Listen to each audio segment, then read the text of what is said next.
He said, "We'll take a picture together later." I stood there smiling for hours. Later never came. And in every photo album, every frame, every tagged memory, I simply wasn't there.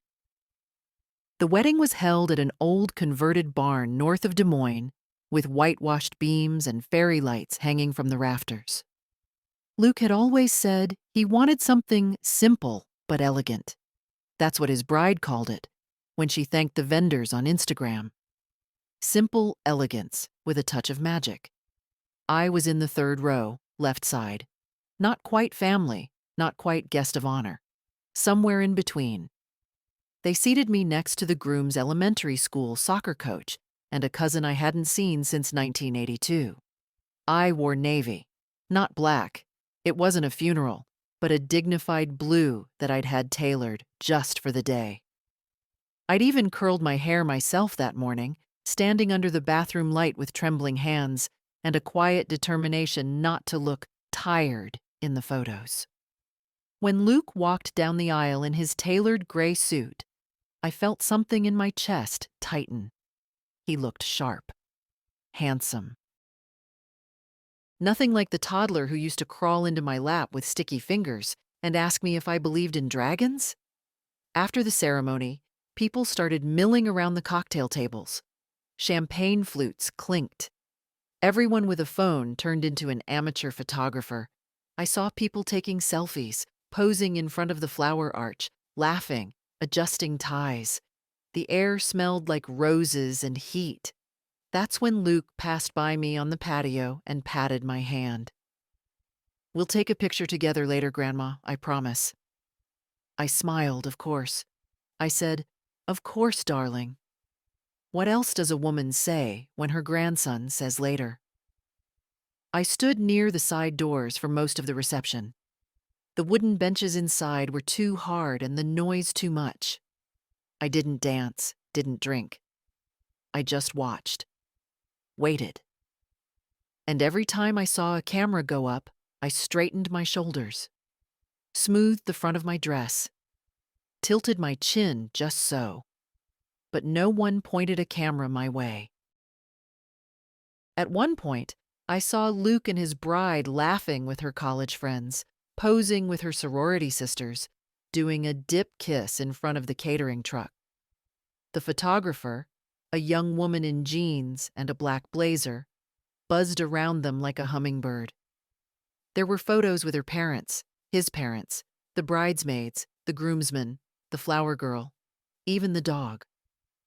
I stood off to the side near the hydrangea hedge, sipping lukewarm lemonade, waiting for later. The sky turned gold, then dusky blue, then navy, like my dress. The music shifted to slower ballads. People began gathering coats, hugging goodbye. A few called out goodbyes to me with distracted waves. I waited until most of the guests had left before approaching Luke. He was at a table, loosening his tie and sipping what looked like whiskey. His new wife was laughing with her maid of honor by the fire pit. "Darling," I said gently, "should we get that picture now?" He blinked, then rubbed his forehead. "Oh, Grandma, I think the photographer already packed up. I'm so sorry. The day just flew by, you know?" I nodded. I smiled again. Of course it flew by. He hugged me, half a hug, one arm, distracted. "Thanks for coming. It meant a lot." I rode home in a hired car. The driver was quiet, thank God. I didn't want to speak. My knees ached, my back throbbed. But mostly, it was my face that hurt, from holding the smile in place for 8 hours. At home, I set my clutch on the entryway table, kicked off my shoes, and changed into my house dress. I stood in the kitchen and made tea in the same pot I'd used for 30 years. Steam rose, but it didn't warm me. I sat at the table, hands curled around the mug. I'd brought a wedding card with a check inside, generous, as always. I'd handed it to Luke quietly before the ceremony. No public scene, no big presentation, Just a gesture from a grandmother to her grandson. The phone buzzed. A message from a neighbor. Saw some photos on Facebook? What a gorgeous wedding. You looked lovely. I opened the app. Scrolled. Her dress, her smile, the first dance, the cake cutting, the bouquet toss. Luke with his friends. Luke with his parents. Luke with her parents. Luke with the band, with the dog, with the caterers. No Olivia. Not even in the background. I stared at the screen until my eyes blurred. Then I closed the app and turned the phone face down. Later, never came. And that night, as I lay in bed staring at the ceiling fan, I made a decision. It was small, quiet, internal. No rage, no drama. Just a shift, a change in posture. He might not have made room for me in his photographs, but I had a will, and he would not be in it. The morning after the wedding, the air felt stale in my house. I opened the windows even though the breeze carried a bite. It was the kind of chill that reminded you summer was over, that things don't stay warm just because you want them to. I made my usual breakfast: 1 egg, dry toast, half a banana. Not because I was hungry, but because habit fills the silence. My hands moved without thinking, cracking, slicing, toasting. I watched the toaster glow orange. Thought of how many mornings I'd fed Luke in this kitchen. Cinnamon toast, chocolate chip pancakes, dinosaur-shaped eggs, whatever he liked. I'd always tried to make things nice for him. Now I chewed the plain toast slowly and thought about the word forgotten. It's a word people throw around lightly, like forgetting a key or forgetting to call. But being forgotten on purpose, that's something else entirely. That's a decision, not an accident. My neighbor Ruth dropped by just after 10. She came in without knocking, as usual, balancing a tin of cookies in one hand and the newspaper in the other. "Did you see the Gazette?" she asked, setting everything down. "There's a whole spread on Luke's wedding. Page 3. I hadn't seen it. I didn't want to. She flipped to the page, spreading it open on the kitchen table like she was unveiling treasure. "There's your boy. Doesn't he look like a movie star?" I looked. Luke, standing under an arch of eucalyptus and peonies, his bride leaning into him, radiant, timeless. A black and white photo, classic and romantic. Below it, small town sun. Ties the knot in rustic Iowa ceremony. They listed the names of the bride's parents, the groom's parents, the bridal party, the officiant, even the florist. My name wasn't there. Ruth didn't notice. "They must have had 100 people," she said, biting into a cookie. "Was it just beautiful?" "I bet they got a photo of you two. I'll check his Facebook later." I didn't say anything, just smiled politely and offered her tea. She chattered about her daughter's promotion and the church bake sale. I nodded at the right moments. But inside, something was stiffening. Not freezing, no. Freezing is too passive. This was firmer, settling, resolving. After Ruth left, I sat in the den and opened the album I'd kept since Luke was born. The first ultrasound photo, his birth bracelet from the hospital. A lock of baby hair in an envelope. His drawings, cards he made me for Christmas and Mother's Day, crooked hearts and glitter-glued scribbles. "To the best grandma in the world. I love you to the moon and back."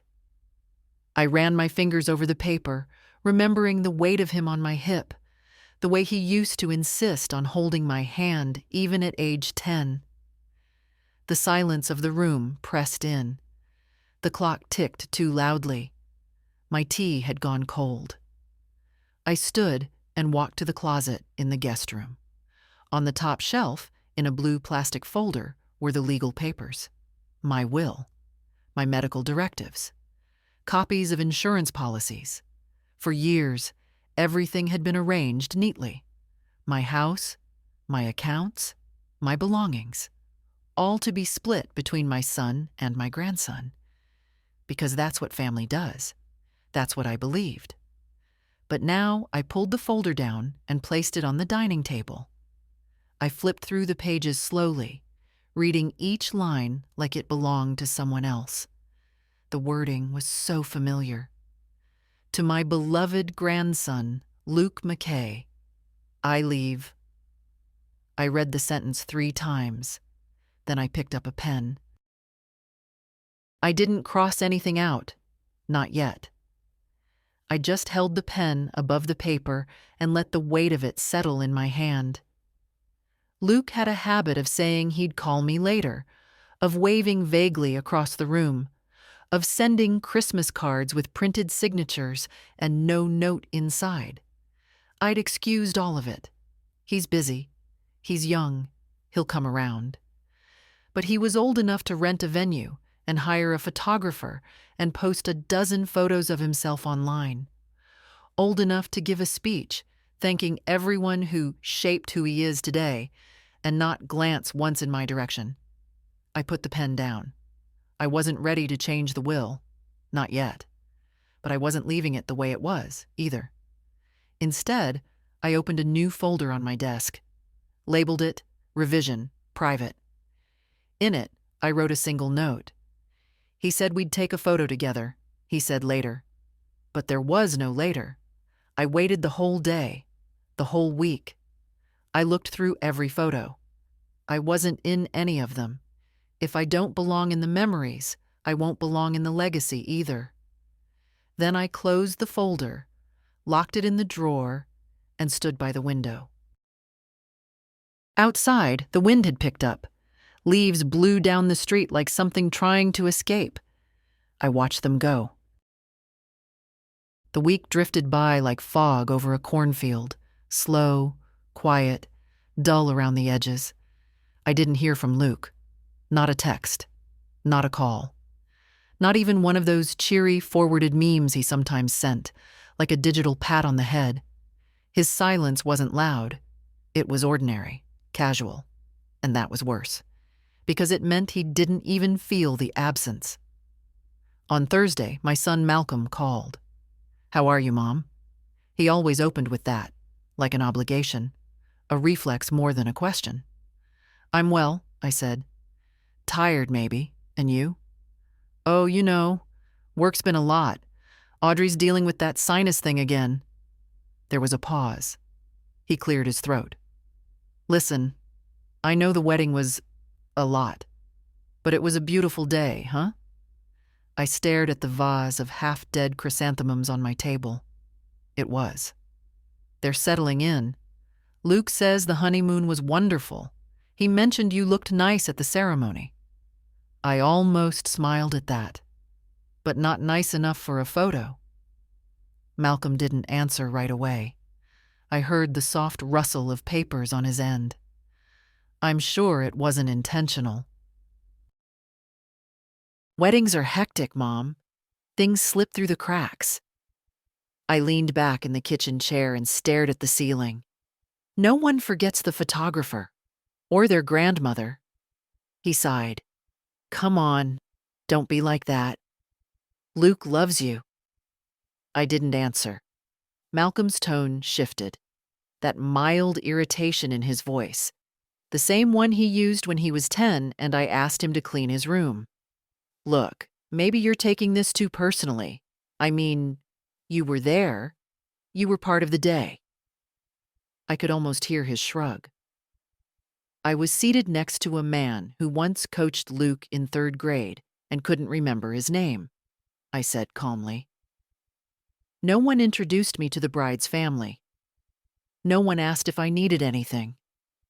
I waited 8 hours for one photo, Malcolm. Just one. That doesn't mean anything. It means enough, I interrupted. He went quiet. And then, more softly, "So what now? You're going to punish him over a wedding photo?" I let that question hang there. I could have said a dozen things.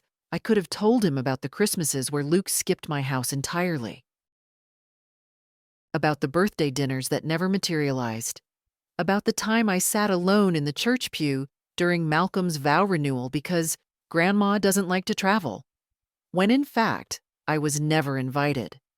But instead, I said, "No, I'm just taking note of what belongs to whom." He scoffed. "What's that supposed to mean?"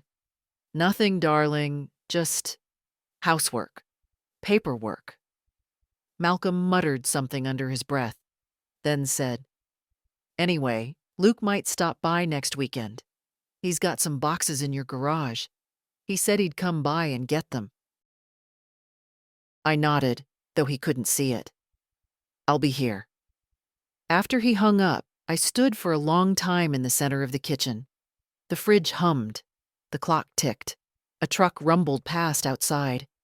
But inside me, there was a hush. A kind of quiet that wasn't sadness or anger, just clarity. I went to the garage and found the boxes Luke had left. Old college notes, a lamp, a space heater, a box labeled "Books, Keep," another labeled "Misk, Grandma's." I opened the last one. Inside, a football trophy, a broken phone charger, a few t-shirts from high school, a drawing he did of a dinosaur with my name scrawled on it. I held the drawing in my lap. The paper had curled at the edges, and the crayon had faded, but it was still there. To Grandma O, "You are the best!" And maybe I had been. Once. I pulled out an empty bin from the closet and began packing. Not just his things, but everything that had grown heavy in my house. The souvenirs, the dust-covered picture frames, the things I'd kept out of loyalty, not love. By the time the sun dipped below the tree line, I had 4 boxes sealed with tape and labeled, "For Luke." I stacked them near the door. That night, I sat at my desk and opened the revision private folder again. I took out a yellow legal pad and began making a list. Not of grievances, not of regrets, of assets. My house, my accounts, my car, my jewelry, my pension, my savings bonds. I wrote it all down, line by line, and beside each one, I made a new column. Recipient. Some lines I left blank. Some I filled with names that weren't in my family. There's a girl down the street who brings me groceries on rainy days. There's a young man at the pharmacy who walks me to my car. There's my friend Judith from book club, who always checks in if I miss a meeting. And then there's me. I added my name to 3 of the lines, things I would use now for myself while I was still here. The folder didn't go back in the drawer that night. I left it out, right on the desk, so I could see it every morning. A reminder. If you are erased from the frame long enough, you start to realize you don't need to wait for someone to crop you back in. You simply walk out of the picture and take the rest of the album with you. Saturday morning came with a heavy sky, one of those Iowa grays that makes everything look like it's been filmed in black and white. I opened the curtains in the front room, brewed my coffee, and waited.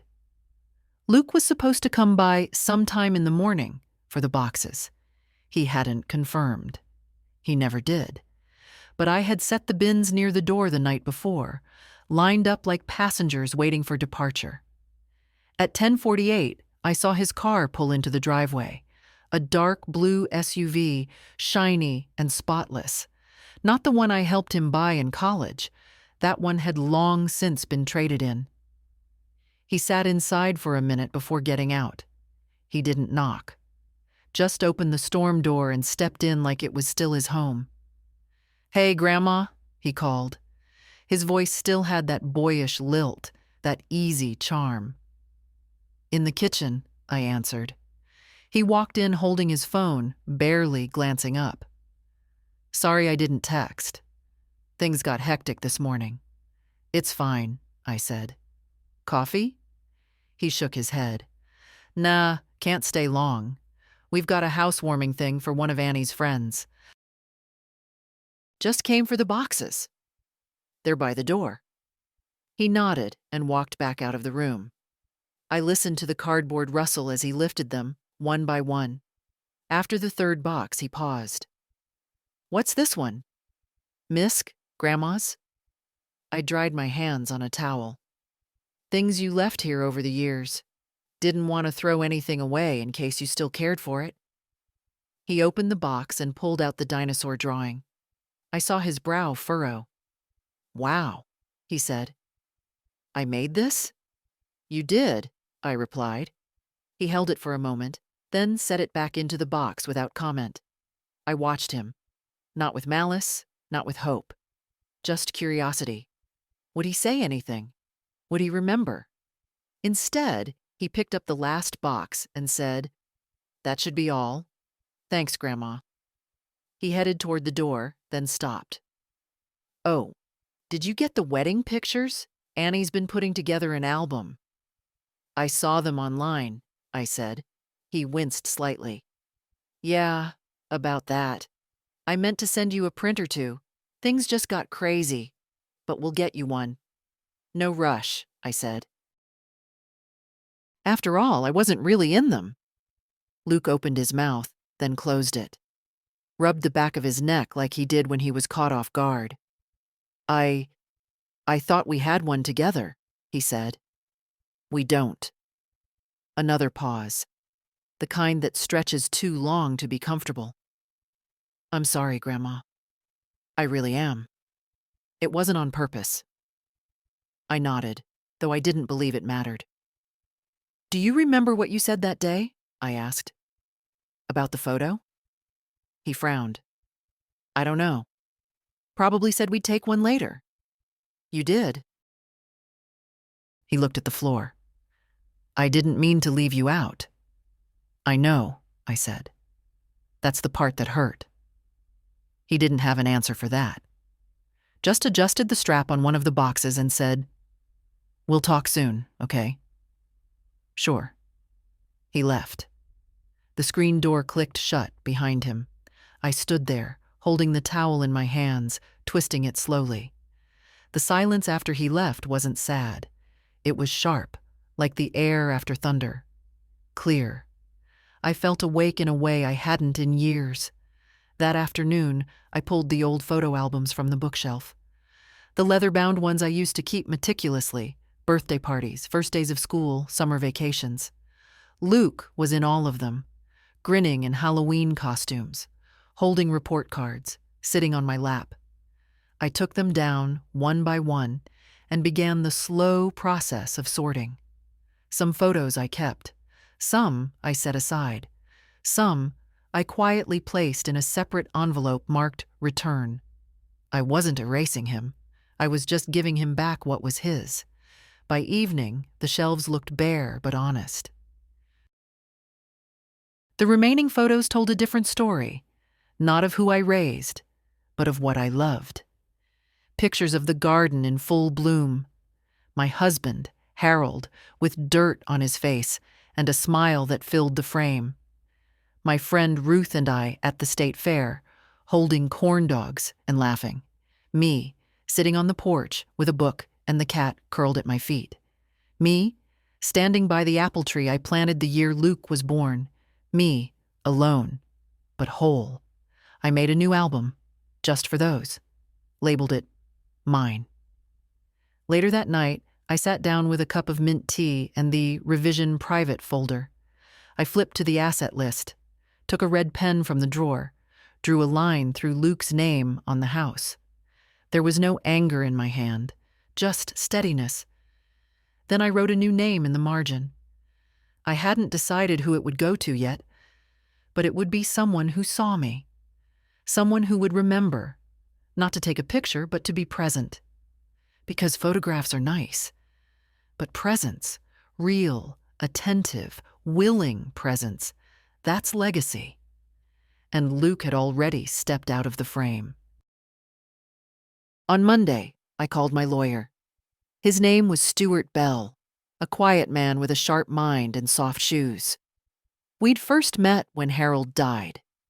Stuart handled everything with dignity. No sales pitches, no pretense. Just facts and papers, and a calm that steadied my hands while I signed away grief into legal formality. He answered on the third ring. "Bell and Cartwright, this is Stuart." "It's Olivia McKay," I said. "I'd like to make some updates to my documents, in person." He didn't ask questions. "Come in Wednesday at 10? I'll be there." When I hung up, I felt something settle in me. Not relief, not excitement. More like a rearrangement, like furniture being pushed back against the wall after too many years sitting wrong. The space inside me grew quiet. Ready. I spent Tuesday going through drawers, old statements, deeds, a list Harold and I had once written in blue ink. If anything happens, so much had already happened. I pulled out the jewelry box from the closet shelf. Not much of it was real. Just a few heirlooms, a string of pearls from Harold's grandmother, a locket I'd worn once on our anniversary. I laid them out on a towel and looked at them, piece by piece. When you reach a certain age, everything you own becomes a question. Who will it go to? Who will use it? Who will care? Once, I would have said Luke. Now? I wasn't sure he'd even notice if they were gone. The locket, though, I held that one longer. Inside was a picture of Harold on one side and Luke as a baby on the other. Their faces stared back at me from a time when I thought love was enough to keep people close.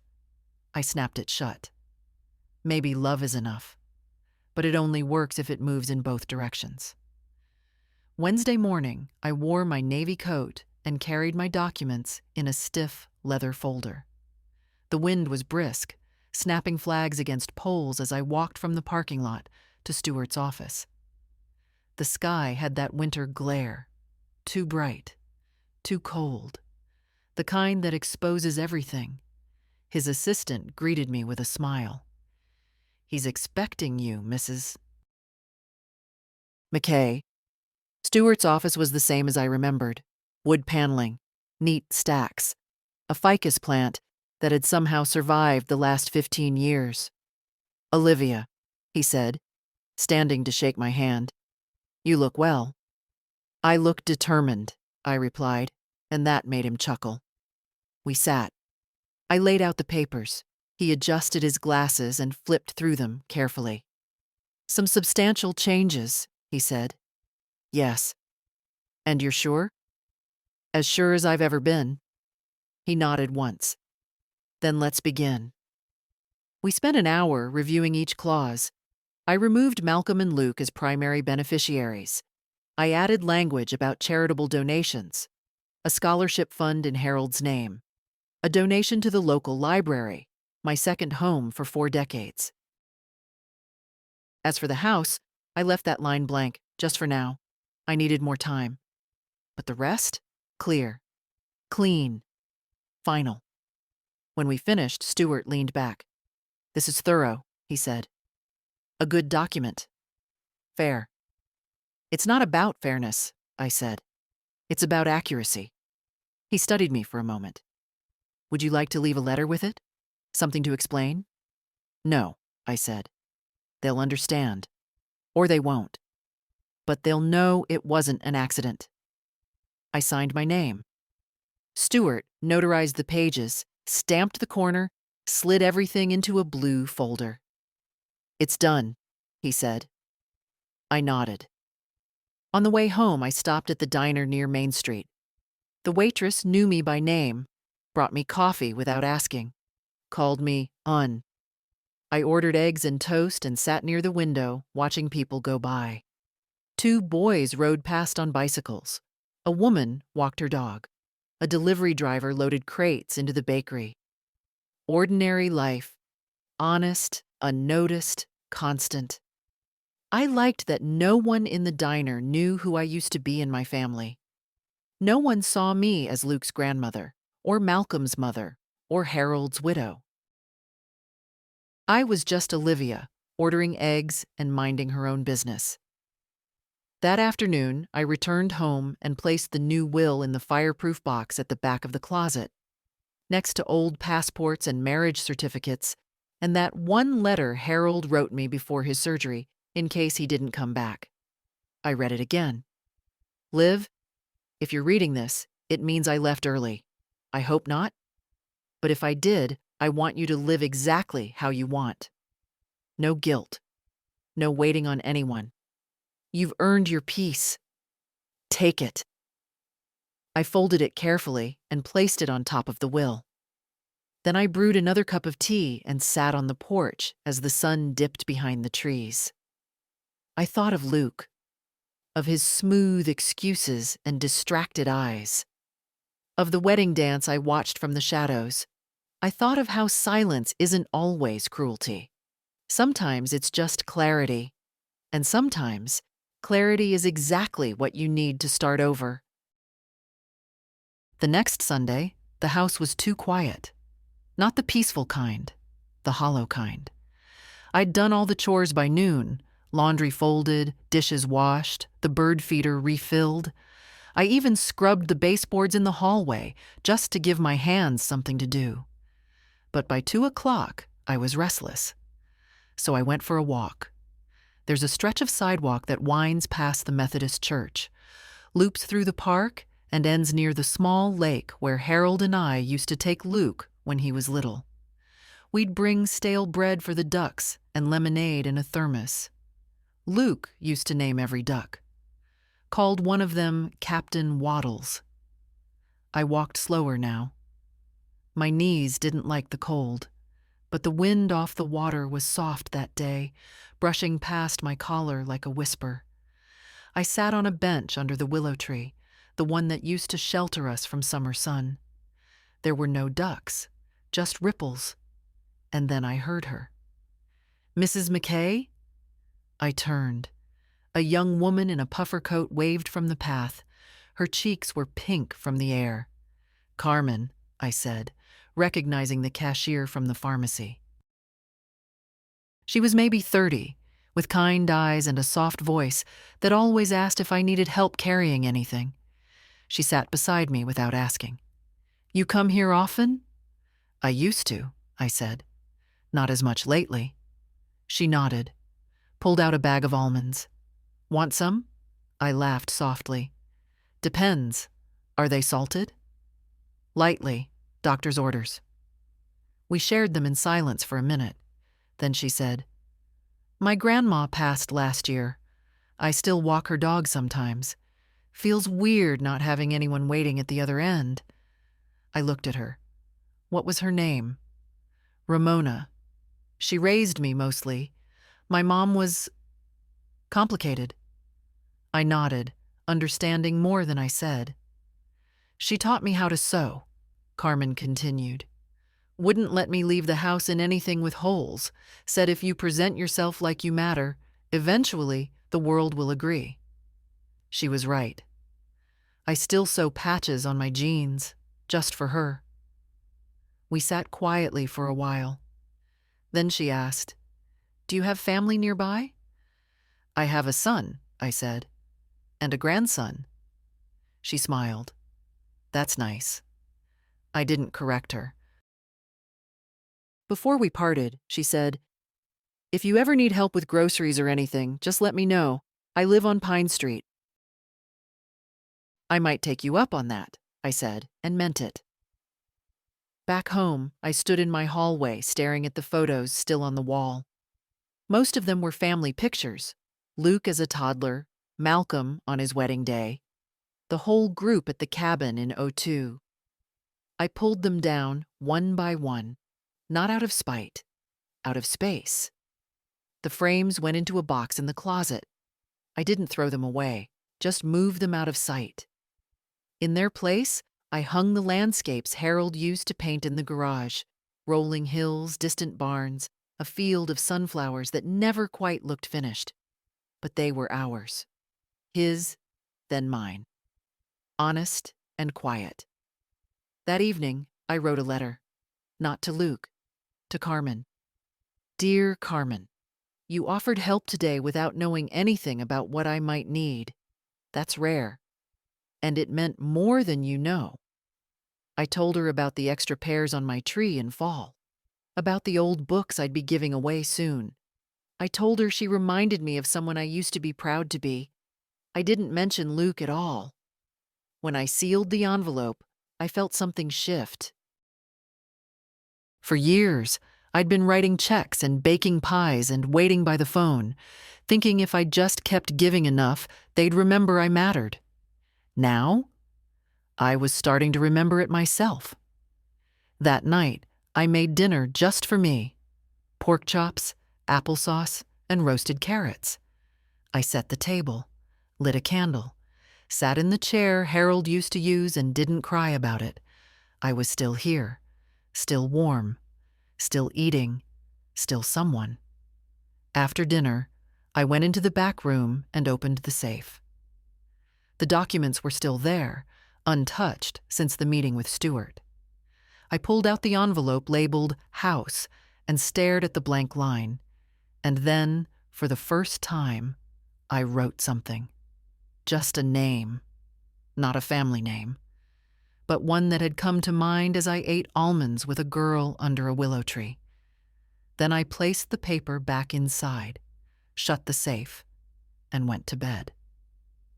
The house didn't feel hollow anymore. It felt full of decisions. The next letter came on a Thursday, slid neatly through my mail slot like any other envelope, but thicker. The return address was Luke's, and the handwriting on the front looked careful, almost deliberate. I set it on the counter and poured myself a cup of coffee before opening it. Inside was a folded sheet of printer paper and 2 glossy photographs. In the first photo, Luke stood beside his new wife under that wedding arch, the one wrapped in eucalyptus and fairy lights. Everyone was there: the bridesmaids, the groomsmen, her parents, his parents. I searched the frame for myself. Nothing. The second photo was worse. It was taken at the reception, a group shot of guests around one of the long farmhouse tables. The caption scribbled on the back read, "Everyone who made the day perfect." Again, I was nowhere in it. I unfolded the letter. "Dear Grandma, I've been thinking about the wedding a lot and wanted to send you a few of our favorite pictures. I hope you had a good time that day. It meant a lot that you were there. Annie and I are still getting settled, but we'd love to have you over sometime soon. Things have been crazy. Sorry it took so long to send these. Hope you're doing well. Love, Luke." No apology, no acknowledgement of what was missing. Just 2 empty photos and a note full of small words that dodged the truth. I folded the pictures back into the envelope and slid them into the drawer where I keep old batteries and stamps. They didn't belong in the photo album. They didn't belong on the fridge. They didn't belong anywhere, really. That afternoon, I pulled the donation paperwork from my desk. I had contacted the public library last week, asking about endowment options.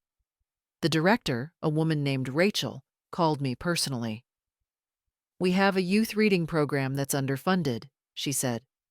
"Our teen volunteers could use some support. It wouldn't take much to make a real difference." I remembered the day I brought Luke there for the first time. He must have been 7. He clutched my hand as we walked through the double doors, eyes wide at the shelves. That same summer, he joined the reading club and read 17 books in 2 months. I had the certificate in a drawer somewhere. I also remembered the last time I suggested he read something. He'd waved it off. "Nobody reads anymore, Grandma. That's your generation." My pen hovered over the form. "In memory of Harold McKay and in honor of readers yet to come." I filled in the rest, then mailed the envelope with a check that would have once gone toward something for Luke. Something he might have worn or driven or deposited without a thank you. Now it would buy books for children whose names I didn't know. And somehow, that felt closer to legacy than anything else I'd ever done. Later, I baked a small lemon cake, Harold's favorite, not for any occasion, just because I had the lemons, and the day felt like it needed something sweet. As it cooled, I wrote a short note and walked it down the block to the pharmacy. Carmen was working the register. I placed the foil-wrapped cake on the counter. "It's just lemon," I said. "Nothing fancy." She smiled. "Homemade is always fancy." "Tell your co-workers it's from Ramona's granddaughter's friend," I said, and she grinned. That night, as I washed the dishes, the kitchen filled with the smell of lemon and the low hum of the radio. The announcer was reading the news, but I wasn't listening. I was thinking of Luke's photos again. There I was, present at the wedding, invisible in the aftermath. Sometimes the deepest absence isn't when someone forgets to invite you. It's when they invite you, then forget you were ever there. I thought about what Carmen would do with the cake. Maybe she'd share it. Maybe she'd take it home. Maybe she'd eat it on her break and think of Ramona. That felt like more presence than anything I'd seen in those photos. Before bed, I returned to the closet and opened the fireproof box. The will was there, the revised names, the updated accounts. I hadn't added a letter yet, not for Luke, not for Malcolm, not even for Carmen. But I was ready now. I pulled out a fresh sheet of paper.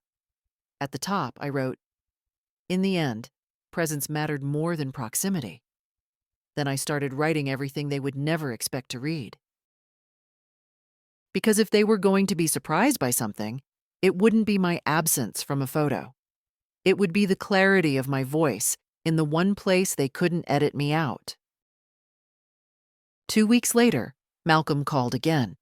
He always called on Thursdays, as if setting a calendar reminder absolved him of warmth. "Hey, Mom," he said, like he always did. "Malcolm."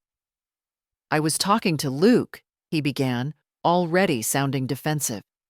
"He mentioned you seemed a little off lately. Everything all right?" "Define off," I said, pouring tea into my cup. "He said you were cold, that you didn't seem like yourself when he came by." "Ah," I said. "So not weeping in the doorway qualifies as cold now." He sighed. "Mom?" "No, really, Malcolm, I'd like to understand.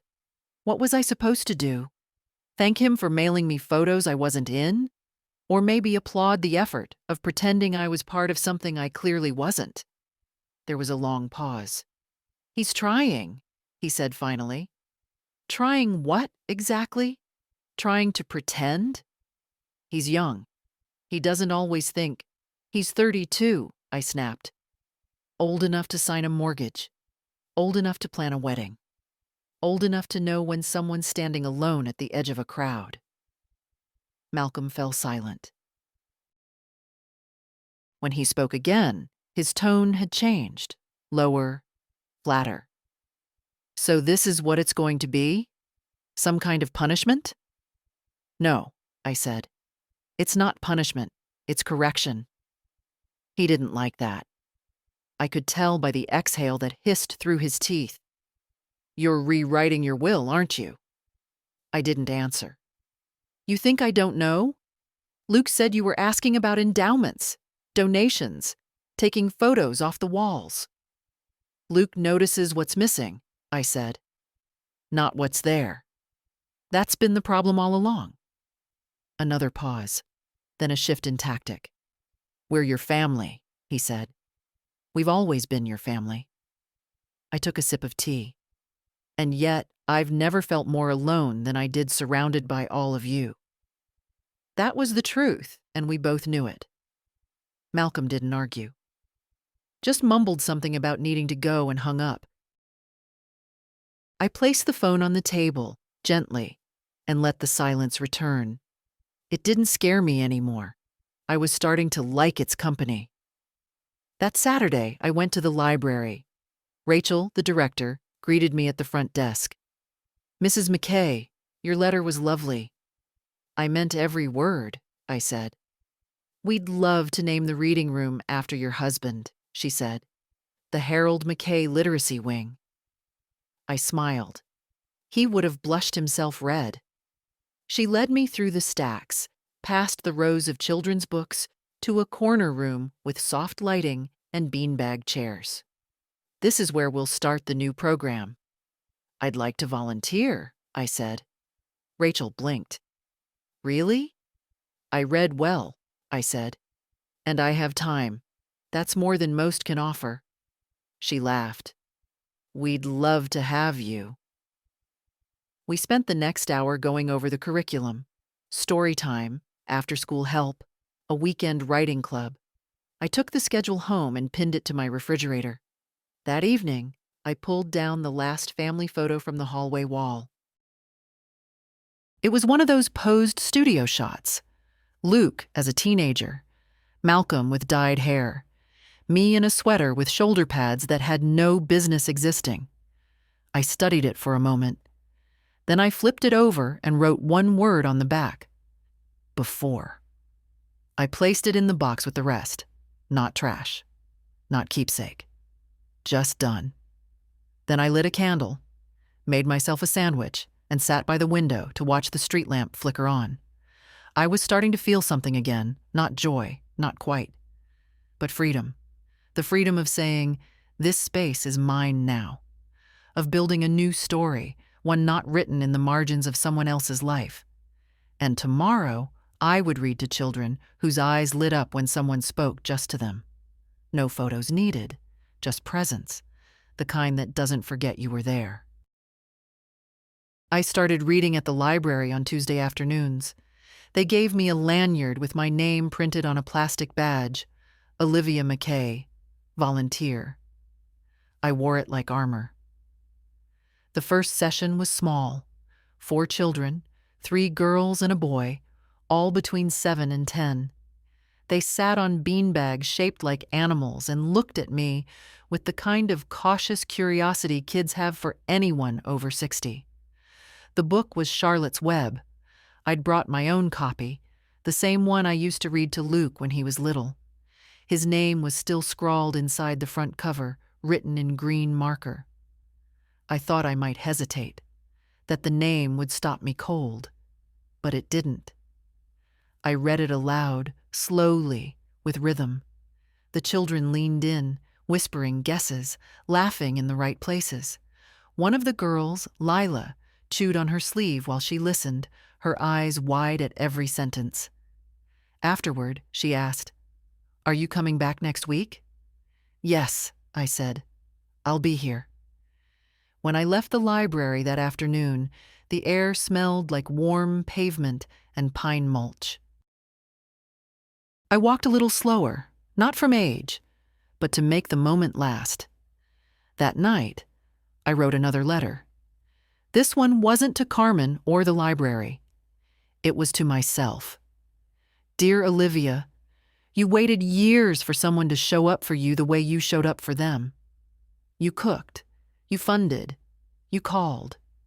You remembered every birthday, every dentist appointment, every childhood nightmare. You gave. You gave everything. And when you needed presence, not just attendance but recognition, you were left standing alone in navy blue. So here's what you're doing now. You're building a life around people who see you, who choose you, who show up without being summoned. You're not bitter. You're not angry. You're clear. And clarity is a mercy. Keep going. Me. I folded it and slid it into the back of my notebook, behind the pages where I kept grocery lists and new words I liked. I'd learned that clarity, once written, had a way of solidifying into courage. On Friday, Carmen dropped by with a basket of persimmons. "Didn't know if you liked them," she said, brushing snowflakes off her jacket. "I do," I replied. "They remind me of my grandmother." She sat at the kitchen table and warmed her hands on a mug of tea. We talked about her job, her rent going up, her car needing new tires. I listened, Not because I was waiting for an opening to be generous, but because I cared. And then she said, "Can I ask you something?" "Of course." "Why don't you talk about your family?" I stirred sugar into my tea. Because silence is sometimes the only way to finish a conversation that never went both ways. She didn't pry, just nodded. "I used to think family was about blood," I said. "About showing up because you share a name. But now I think it's about choosing, and I'm learning to choose differently." She smiled at that. Before she left, she said, "You know, you remind me of my grandma when she got older." "How so?" "She stopped saying yes to things that made her feel small." That stayed with me long after she'd gone. That night, I lit a fire in the fireplace. First time in years. I watched the flames curl around the logs, steady and quiet. Then I pulled out the revision private folder again. It felt lighter in my hands now. Inside, I added a new page, a letter, addressed to whoever found it first. "If you're reading this, then I'm gone." But I wasn't gone when I made these decisions. I was more alive than I had been in a very long time. Everything here is chosen, deliberately, consciously, with clarity. Please honor that, not because it's written in law, but because it was written in truth. I left what I had to the people who were there, the ones who listened, who looked me in the eye, who remembered I existed even when there wasn't a holiday to remind them. Family isn't inherited, it's recognized. I signed my name at the bottom and placed it atop the documents. Not to make a point, just to finish the sentence. The first snow came early that year. Thick, slow flakes that fell like they had nowhere better to be. I watched them from the kitchen window, hands wrapped around a mug of cocoa I'd made just for the smell. The kind of quiet that snow brings. It's a different quiet than loneliness. It's gentler. It muffles the old noise, softens what's left. I had nowhere to go that day, and no one expected me anywhere. And for the first time, that felt like freedom. Carmen stopped by after lunch. She had her coat zipped up to her chin and carried a reusable grocery bag that clinked when she set it on the counter. "I brought wine," she said. "My landlord gave me a bottle for Christmas, but I don't drink much." "I do," I said, smiling. We sat in the front room as the snow kept falling. I poured 2 small glasses, more gesture than habit. She sipped hers like it was medicine. I took mine like memory. "You ever get tired of being alone?" she asked after a while. I thought about that. "Yes," I said. "But not in the way people expect. It's not the silence that hurts. It's realizing how long you stayed in rooms where you were invisible." She nodded. "I used to feel that at my mom's house. Like I was furniture." I looked at her and said, "That's why I left my house to someone who would notice the creak of the floorboards." She blinked. "What?" I reached for the fireproof box on the shelf beside me, opened it, took out the will. "This isn't morbid," I said. "It's clarity." She didn't touch it at first, just stared. "You left it to me?" I did. "Why?" "Because when I sat on that bench near the lake, you didn't ask me why I was alone. You just sat with me. That's more presence than I've had from my blood in 10 years. She looked stunned. "I can't accept." "You already have. Every time you checked in. Every time you listened. Every time you showed up with a bag of groceries or a question that didn't need anything but truth." She covered her mouth with her hand. "I don't know what to say." "You don't need to say anything," I said. "Just keep being who you already are." We didn't finish the wine. The snow kept falling. She left the house with red cheeks and promises to come back Sunday for cocoa and a puzzle. After she left, I walked through the house slowly. I touched the edge of the kitchen table, the back of Harold's chair, the notch on the hallway wall where Luke's height was recorded year by year. I wasn't angry anymore. Not even sad. I was full. Later that evening, I pulled out the last photo album I'd kept hidden on the high shelf. It was labeled to be sorted. Inside were dozens of photos I hadn't had the heart to look through. Duplicates, blurry shots, moments I couldn't throw away but couldn't place either. One caught my eye. It was a picture of me and Luke, taken when he was 6. We were at the county fair, holding hands, both of us covered in powdered sugar from funnel cakes. He was grinning, and I was laughing. Real joy. I tore the photo in half, not from cruelty, from truth. I kept the half with me. I placed it in my new album, the one I called Mine. I didn't need the whole memory, just the part that belonged to me. Before bed, I stood by the window and watched the snow pile up on the porch steps. The streetlight cast a golden glow over everything, soft and quiet. Some things were still cold, but not my heart. That was warm now, steady, chosen, and in that warmth I finally slept deeply. December ended with small rituals. I mailed cards, not many, just a few. No glitter, no forced cheer, just handwritten notes to people who had mattered that year. Carmen got one, of course. Rachel at the library. Even Ruth, though I hadn't seen her in a while. I didn't send one to Malcolm. I didn't think he'd notice. Or worse, he'd notice and feel entitled. The cards weren't olive branches.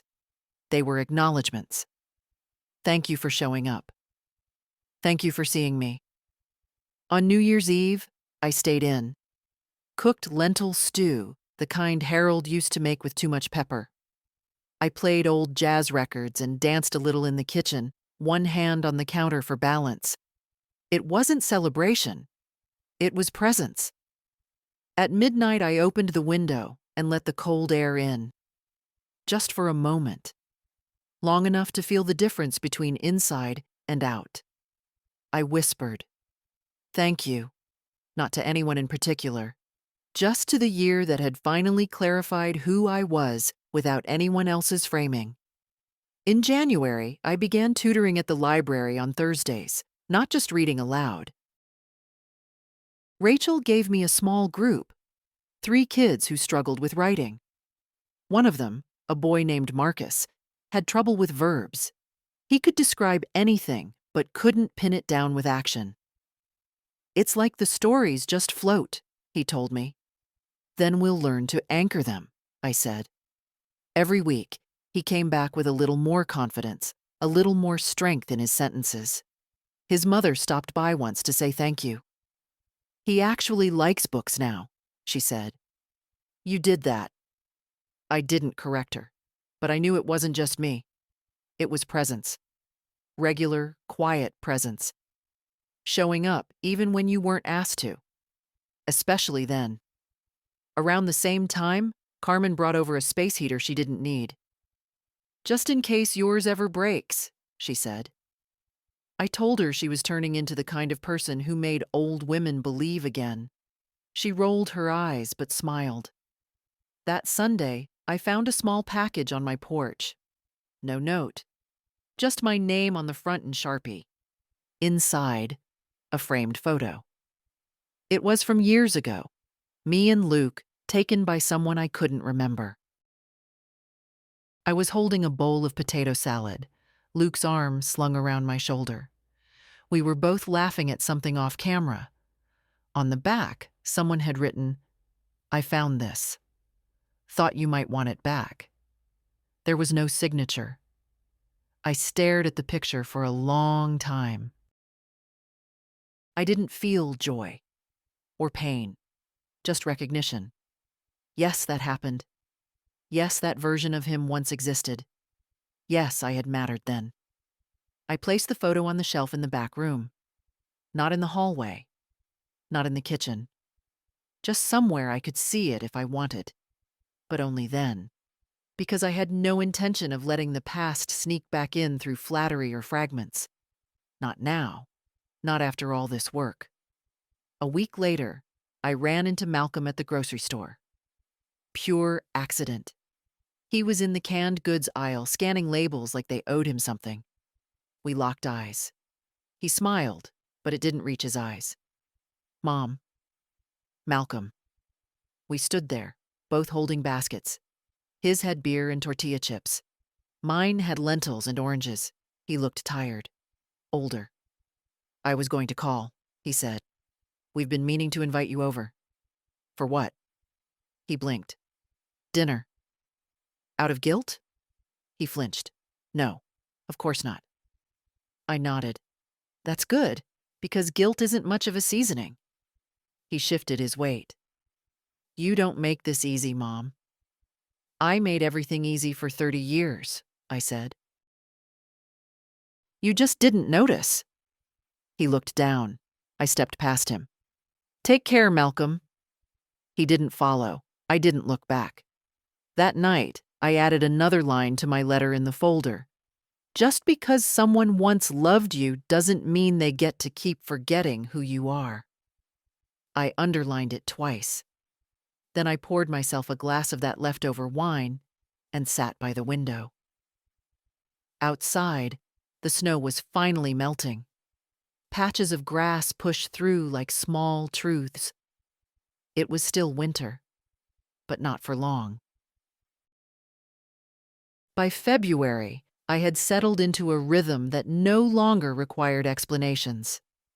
Mornings belonged to the sun and the birds and my own quiet steps around the house.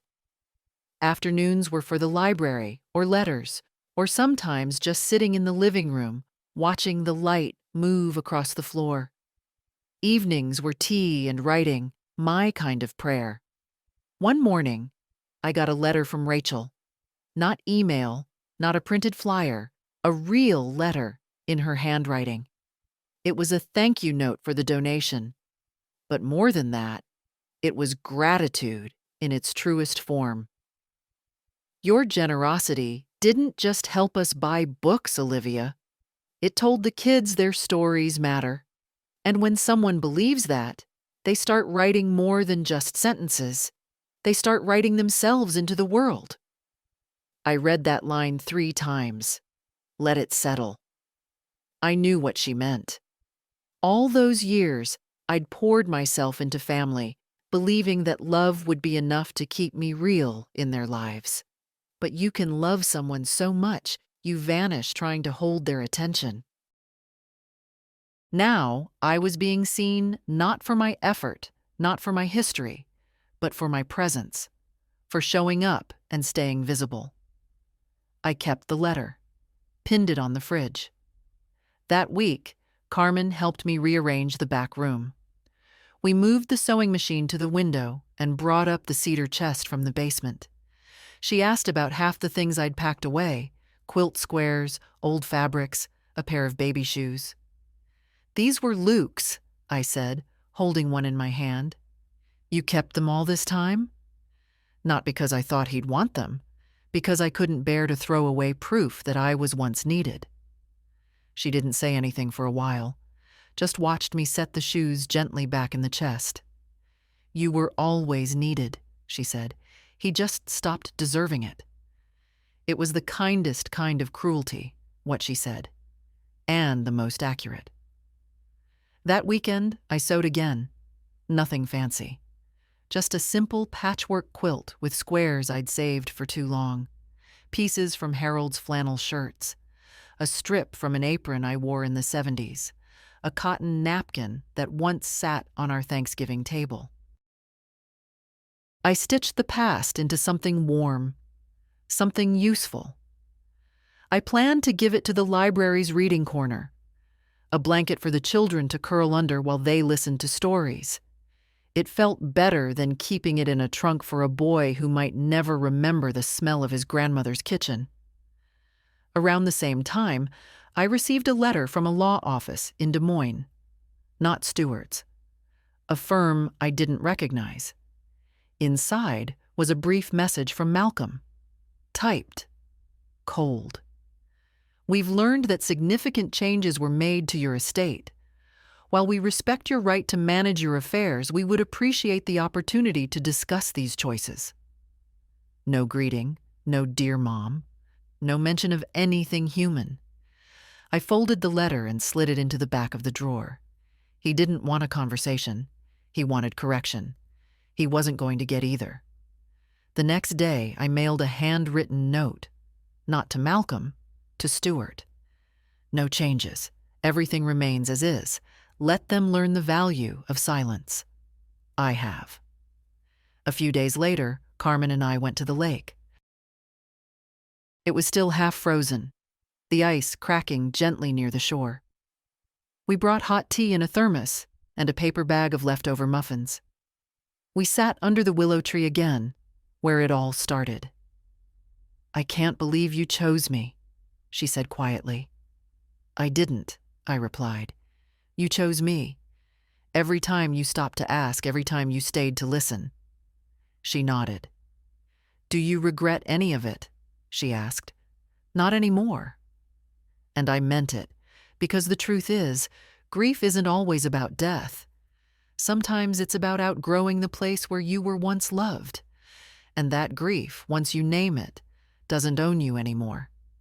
You just walk forward, with clarity, with grace, with hands full of your own worth. And if you're lucky, someone walks with you. March came in loud, wet streets, brittle wind, branches tapping like old questions on the window panes. I baked more than usual, not from hunger, but from instinct. Bread, pies, biscuits. I'd freeze for later. My kitchen smelled like purpose again. One morning, I found a letter in the mailbox with no return address. Inside was a single page. "Grandma, I saw the photo you returned. The one from the fair. I didn't know you still had it. I guess I forgot about that day. I've forgotten a lot. I don't know how to fix any of this. I don't even know if I should. But I'm sorry I made you feel like you weren't part of my life. You always were. I just didn't say it. I thought it was obvious. Luke." I read it 3 times, then set it beside the kettle while the water boiled. It wasn't much, and yet it was more than I'd ever expected. But not enough. It wasn't apology. It was confusion. It was the language of someone who hadn't been ignored, trying to name the feeling of being told no. And there was no return address because he didn't want a response. Not really. He wanted peace without the cost of repair. I didn't write back. That afternoon at the library, Marcus handed me a story he'd written. 10 pages. His first. It was about a boy whose shadow didn't match him. The boy kept doing things one way, and the shadow kept doing them wrong. But in the end, the shadow apologized, not by speaking, but by finally following the boy's steps, slowly, deliberately. I read the last paragraph aloud. Marcus watched me like he wasn't sure if it was good. I said, "This is what growth looks like. Not loud, not perfect, but honest." He smiled, and that was enough. That night, Carmen came by with flowers. "No reason," she said, setting them on the table. "Just thought your kitchen needed color." "Thank you." We sat and drank tea and listened to the radio. A jazz tune I half remembered drifted through the speakers, and I hummed along. She didn't ask about the letter. She didn't need to. The next day, I visited the cemetery. Not for Harold, for myself. I hadn't been in years.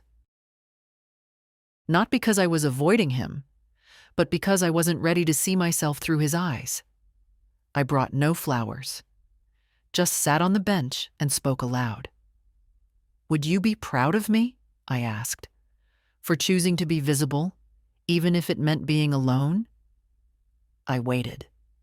Not for an answer. just for the moment to settle. The wind picked up and dropped again. I stood, brushed the bench clean, walked home. That evening, I opened my desk drawer and found an old card Luke had made in school. Mother's Day, but he'd given it to me. To Grandma Olivia, you are more than a grandma. You are the boss of my heart. I didn't cry. I smiled. Then I slipped the card into my Mine album between 2 photos of daffodils and a sunset I'd captured last spring. Because even broken things have their moments of grace. And this one? It belonged to me now. No return address needed. April brought the thaw. The last patches of snow disappeared under the stubborn bloom of crocuses and mud. The apple tree in the yard began to bud, quiet, reliable, like it always had. I stood on the porch one morning and watched a robin tug a worm from the soft earth. And for the first time in years, I didn't think of who was missing from the picture. I thought only of the bird, and the earth, and the stillness that comes when you stop asking for anything more than what is. At the library, Marcus had started helping the younger kids. Rachel called it peer mentoring. I called it beautiful. He sat with them during reading hour, helped them sound out hard words, even made them laugh when they got frustrated. "You made him brave," Rachel said to me one day. "No," I replied. "I just stayed until he found his own courage." The next week, Carmen asked if I wanted to go with her to a community meeting at the church. "They're starting a neighborhood garden," she said. "You'd like it." I hesitated, then nodded. I've got a few opinions about tomatoes. The meeting was small, folding chairs and lukewarm coffee, but I listened. I spoke. I offered seeds from my own stash, heirloom beans I hadn't planted in years. Afterward, a woman came up to me, Erica, her name was, and said, "I've seen you around. You always look like you're thinking about something important." I laughed. "I'm always thinking about something gone." She said, "Well, if you ever want to think about something growing instead, I could use help on plot 9. That was how it began. I became a gardener again. Every Saturday morning, Carmen and I walked over with gloves and thermoses. We turned soil, planted seedlings, planned trellises. I hadn't felt that kind of ache in my back in years, and I welcomed it like an old friend. One afternoon, as we planted pole beans, Carmen said, "You ever think you'll speak to them again?" Them? Luke, Malcolm? I pressed my thumb into the dirt. "If they call, I'll answer," I said. "But I won't wait by the phone." "I've waited long enough for people who don't show up." She nodded, then handed me a stake for the beans. "Here, something to lean on." And I thought, yes, that's all any of us really want, in the end. A place to grow and something to lean on. At home, I opened the safe and pulled out the will once again. I reread my letters, not to change them, just to feel them settle. Then I added a final note, just below my name. This life became mine again, not through loss, but through choosing what remains. I signed it. Closed the folder. That night, I sat on the porch with a cup of tea and watched the stars come out. The sky was so clear I could see the tail of Orion sweeping across the dark. I remembered lying in the backyard once with Luke, years ago, tracing those same stars. He'd said, "Do you think they remember us when we're gone?" I hadn't known how to answer then, but I did now. No, the stars don't remember us. But we remember them, and that's enough. Presence leaves its mark even in the dark. May brought softness. The tree bloomed early this year, its branches heavy with pale blossoms that fluttered onto the porch like shy applause. I sat beneath them with a blanket over my knees and a notebook in my lap. I wasn't writing anything urgent, just phrases, fragments. Things I'd lived through that finally had room to breathe. Carmen came by with a bowl of strawberries from the market. "Warm enough for porch sitting?" she said.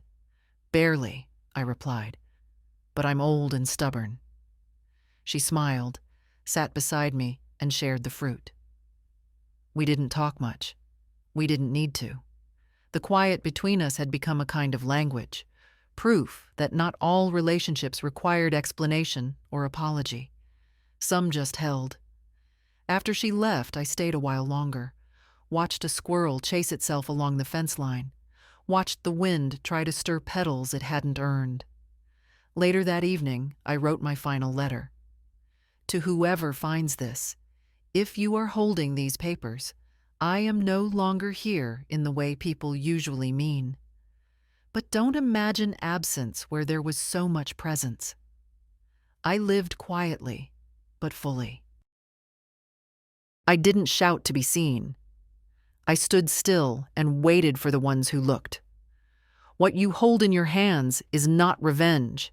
It's recognition. A correction, yes, but more than that, a gift. I didn't leave this house to blood.